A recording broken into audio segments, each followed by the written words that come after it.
जय Hind and welcome to our Chhatragarh YouTube channel. कल जो रिज़ल्ट को लेकर अपडेट थी वो ऑलमोस्ट सभी को मिल चुकी होगी, क्योंकि कल शाम से ही ये सभी व्हाट्सअप में के ग्रुप में, टेलीग्राम के ग्रुप में ये न्यूज़ वायरल होना शुरू हो गई थी और लगभग लगभग सभी स्टूडेंट तक ये पहुंच गई थी। जिनको नहीं पता चला उनको मैं बता दूं कि जो आपका एसआई भर्ती है उसका रिज़ल्ट आना था, उसको लेकर विवाद एक नया सामने आ रहा है। अब क्या है विवाद वो मैं आप लोगों को बता देता हूँ, फिर उसके बारे में आगे और हम चर्चा करेंगे। तो कल न्यूज़पेपर में ये आया था कि आपका जो सीजीएसई भर्ती पर विवादों का साया, पीएचक्यू ने व्यापम को रिजल्ट घोषित करने से रोका। तनातनी के बाद सील बंद लिफाफे में व्यापम ने पीएचक्यू को सौंप दिए परीक्षा के नतीजे। ठीक, ये है इसमें मैटर। कल और भी डिटेल में आया था, तो मैं पूरा डिटेल में आप लोगों को बताता हूँ। उससे पहले मैं आप लोगों को एक चीज़ बता दूँ कि ये न्यूज़ आपको न्यूज़पेपर में कल देखने को मिली, लेकिन आप मेरे 3 या 4 दिन पहले का वीडियो एक जाकर देखिए, जिसमें मैंने साफ तौर पे कहा है, अगर किसी को भी डाउट है जाकर सिर्फ पिछला वीडियो जाकर देखिए। उसमें मैंने ये कहा था कि देखने वाली बात ये रहेगी। सबसे पहले तो ये कहा था उसमें कि आपके रिजल्ट में थोड़ा समय और आपको देखने को मिलेगा। ठीक, पहली चीज़। दूसरी चीज़ में आपको ये कहा गया था कि अब देखने वाली बात ये रहेगी कि व्यापम रिजल्ट घोषित करता है कि व्यापम उसको बना के दे देगा पीएचक्यू को। पीएचक्यू बोलेगा कि हम अपने तरीके से रोस्टर में उसको करके रिलीज़ करेंगे रिजल्ट। ये देखने वाली बात रहेगी। मैंने आपको ये पहले ही बता दिया था। अगर किसी को भी इस चीज़ में है कि आप तो मनगढ़ंत बोल रहे हैं, अपने हिसाब से बोल रहे हैं, न्यूज़पेपर देख के बोल रहे हैं, तो जाके पुरानी वीडियो देख लीजिए, क्योंकि न्यूज़ ये वाली कल वायरल हुई और मैंने उससे 3 से 4 दिन पहले ये चीज़ बता दी थी। ठीक, अब सबसे पहले बात ये कि ये हो क्यों रहा है।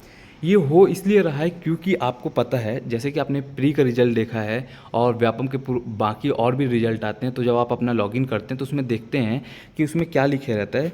आपको उसमें लिखे रहता है कि आपका नेम लिखे रहेगा, फिर आपका एग्ज़ाम के बारे में लिखे रहता है, उसके बाद आपका लिखे रहता है कि आपका रैंक कितना बन रहा है, उसके बाद आपका आपका कैटेगरी रैंक लिखे रहता है, उसके बाद बाकी डिटेल्स लिखे रहती है। तो उसमें इंपॉर्टेंट क्या रहता है, पहले सबसे पहले तो आपका मार्क्स, आप कितना ऑब्टेन किए मार्क्स, ये आपका इंपॉर्टेंट रहता है, तो आपका मार्क्स शो हो जाता है। उसके बाद आपका ओवरऑल रैंक शो होता है, फिर कैटेगरी रैंक होता है। ठीक है, ये व्यापम का तरीका है। व्यापम इसी तरीके से रिजल्ट देता है और व्यापम इसी तरीके से आपका एसआई का रिजल्ट भी देना चाहता था। लेकिन अब यहाँ पे ये आ रहा है कि पीएचक्यू के तरफ से उनका ये कहना है कि हम ये प्रोसीजर नहीं फॉलो करके हम सिर्फ ये फॉलो करेंगे कि आप कितने लोग आप में से क्वालिफाई हुए और कितने लोग क्वालिफाई नहीं हुए। मतलब आप जब अपना नाम देखेंगे तो उसमें सिर्फ आपका ये लिखा रहेगा यू आर क्वालिफाइड और यू आर नॉट क्वालिफाइड। इस तरीके से ना उसमें रैंक शो होगा और मार्क्स शो होगा कि नहीं होगा, वो तो आने वाले समय पर पता चलेगा। लेकिन रैंक शो होने का उन्होंने कोई इस तरीके से उसमें प्रक्रिया में नहीं रखा है। तो ये एक्चुअल में प्रॉब्लम हो रही है। अब इसमें एक चीज़ और मैं आप लोगों को बता दूं कि अगर ये होता है तो ये कहीं ना कहीं स्टूडेंट के साथ ही थोड़ा सा नाइंसाफ़ी हो जाएगी। क्योंकि पहली चीज़ तो इसमें क्या क्या फ़ायदा है मैं आप लोगों को बता दूं। अगर आपका रैंक, सबसे पहले आपका अगर मार्क्स शो होता है तो मार्क्स शो होगा तो आपको एक बेंचमार्क पता चल जाएगा कि आपका सपोज़ 400 नंबर प्री मेंस में आया है, तो उसके बाद आपको कितना और नंबर लाना है ताकि आप अच्छा नंबर स्कोर करके फिजिकल में सेफ हो सकें। ठीक, पहली चीज़ तो ये। दूसरी चीज़ ये रहेगी कि इसमें जब आपका रैंक शो होगा तो दूसरे का भी रैंक शो होगा, तो आपको ये भी पता चलेगा कुछ इसमें धांधली हो रही है कि नहीं हो रही है। सपोज़ ऐसा कोई स्टूडेंट जिसका प्री में रैंक 50,000 या 40,000 या 30,000 कैसे भी रैंक था, आपको लगता है कि वो मेंस में नहीं बैठा है या मेंस में वो बैठा होगा तो उसका अच्छा परफॉर्मेंस नहीं हुआ होगा, ये जो भी जैसा भी रीज़न, तो आप दूसरे का भी देख सकते हैं, तो उससे पारदर्शिता बढ़ेगी। ये सबसे बड़ा एक बात होता है कि पारदर्शिता बढ़ाना बहुत ज़रूरी चीज़ होती है।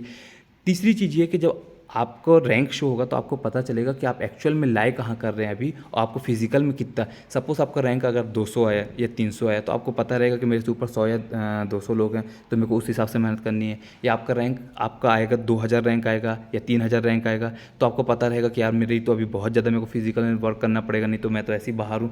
तो ये सब चीज़ें हित में रहेगा अगर जो व्यापम का तरीके का रिजल्ट है उस तरीके से रिजल्ट आएगा।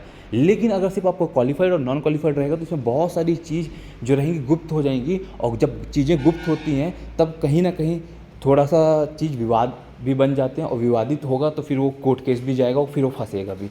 ठीक, तो दूसरी चीज़ ये है कि पीएचक्यू ऐसा क्यों करना चाह रही है। पीएचक्यू इसलिए ये सब करना चाह रही है कि ये सब जब हम शो ही नहीं करेंगे तो लोगों के अंदर ना कोई डाउट आएगा, ना कोई विवाद बनेगा, और ना कोई इसी तरीके से भी कोर्ट केस या फिर कोर्ट कचहरी का सामना करना पड़ेगा। तो दोनों अपने तरीके से तर्क लगा रहे हैं। हालांकि अब इसमें ये भी सुनाई में है कि कि दोनों जगह के व्यापम के और आपके पीएचक्यू के उच्च अधिकारी एक दूसरे से मुलाकात करके भी इस विषय में बात किए हैं, उनके बीच में भी कहा सुनी हुई है। तो ये सब चीज़ें आने वाले समय पर पता चलेगा। लेकिन एक चीज़ है कि आपका इसके कारण रिज़ल्ट देरी हो रहा है। अब रिज़ल्ट देरी हो रहा है तो कुछ लोग उसको डिसएडवांटेज में ले रहे हैं, तो कुछ लोग उसको एडवांटेज में ले रहे हैं।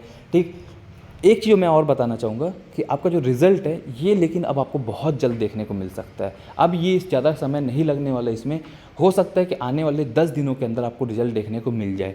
ठीक है, इसकी पूरी के पूरे चांसेस है कि आने वाले 10 से 12 दिनों के अंदर आपके रिज़ल्ट देखने को मिल जाए, क्योंकि रिज़ल्ट बन के पूरी तरीके से तैयार है। रिज़ल्ट दूसरों को सौंप भी दिया है। अब वो क्या करते हैं इस पर, उनका क्या विचार रहेगा, ये आने वाला समय बताएगा। ठीक, फिलहाल आज के लिए इन्फॉर्मेशन यहीं तक। इसके बाद कोई और अपडेट मिलेगी तो आपको मैं टाइम पे ज़रूर बताऊंगा।